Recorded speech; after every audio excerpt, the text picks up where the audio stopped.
So question number 1 talked about the following graph show the variation of the potential difference between the interior and the exterior of the nerve fiber upon stimulation with stimuli of increasing intensity I1 less than I2 less than I3 less than I4 and less than I5 with a function of time.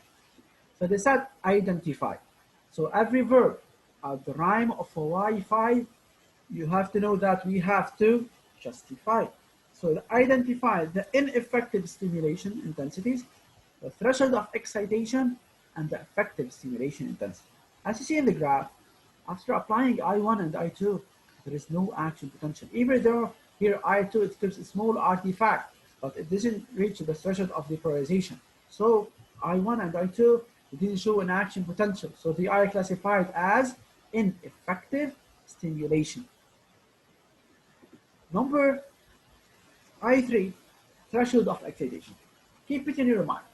The first intensity or the first stimulation that causes the appearance of the action potential is called the threshold of excitation. Definition is the minimum intensity needed to fire or to cause an action potential.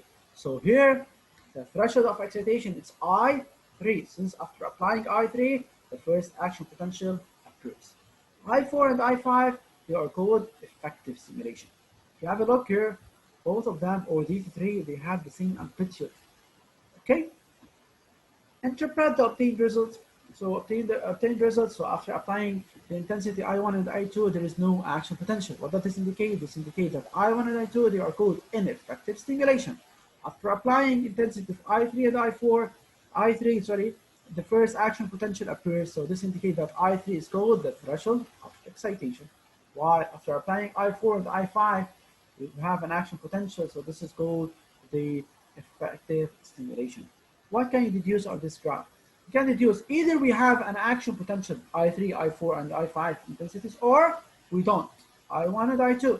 So explain a law of all or none. Either we have an action potential in the nerve fiber, or we didn't. Other experiments were conducted to measure the frequency of the action potential. What is the meaning of frequency? Frequency meaning that how many times does it repeat itself? For example, if I hit you in the face, the first one is going to hurt. Second one is going to hurt more. Third one is going to hurt more. Why? Because the frequency of the hitting increases with time. So this results are shown in the following table. I1 and I2, we said they are ineffective. So there is no action potential, meaning that there is no frequency.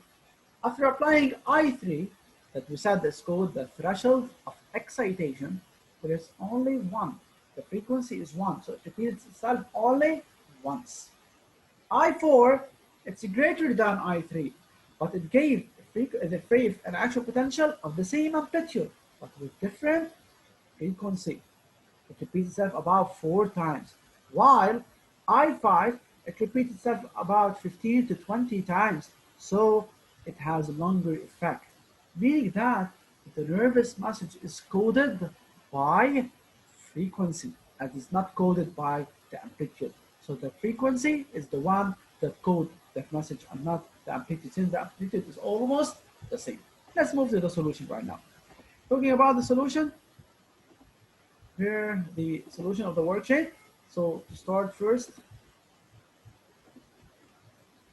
just a second. So first, for I1 and I2, they said identify there is no action potential. This means that they are ineffective stimulation. For I3, an action potential were recorded for the first time. So I3 is effective and is called the threshold of excitation. I4 and I5, they are called effective. Here, interpret. Remember, interpret, analyze, that's indication. So in the absence of the stimuli at rest, there was the resting potential about -70. I1 and I2, there is no change. It remains at -70. So they are called ineffective stimuli. I3, an action potential was recorded for this first time, where the potential difference increased from -70 to +30. So this indicates that I3 is the threshold of excitation. After applying the stimulation, I4 and I5, which is greater than I3, action potential of constant amplitude, so about 100 millivolts, was recorded. So I3, I4, and I5, they are effective. And the increase in the intensity does not cause an increase in the amplitude. So conduction of the nervous muscles, either we have an action potential or we don't.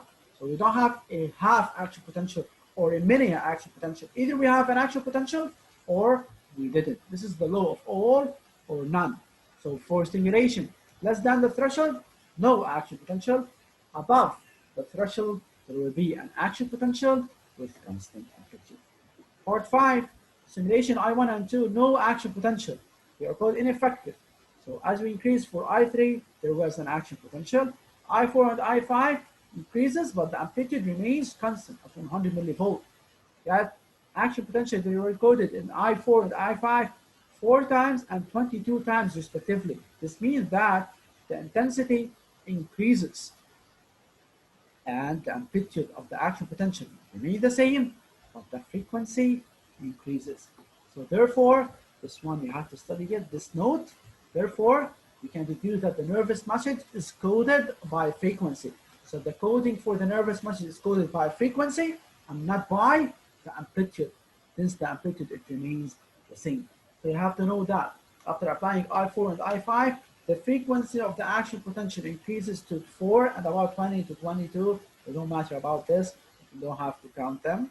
So about 4, 22 or 20 respectively. So this means that effective stimulus increases as the intensity of the effective stimulus increases.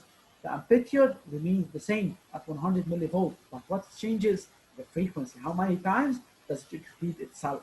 So therefore, we can deduce that the nervous message is coded by frequency and not coded by the amplitude. Okay, this one you can study this. And this one is always whenever you're talking about frequency, about amplitude, you can use it always. And you have to know that threshold of excitation, it's the first intensity that causes the appearance of the action potential. We call it a threshold of excitation.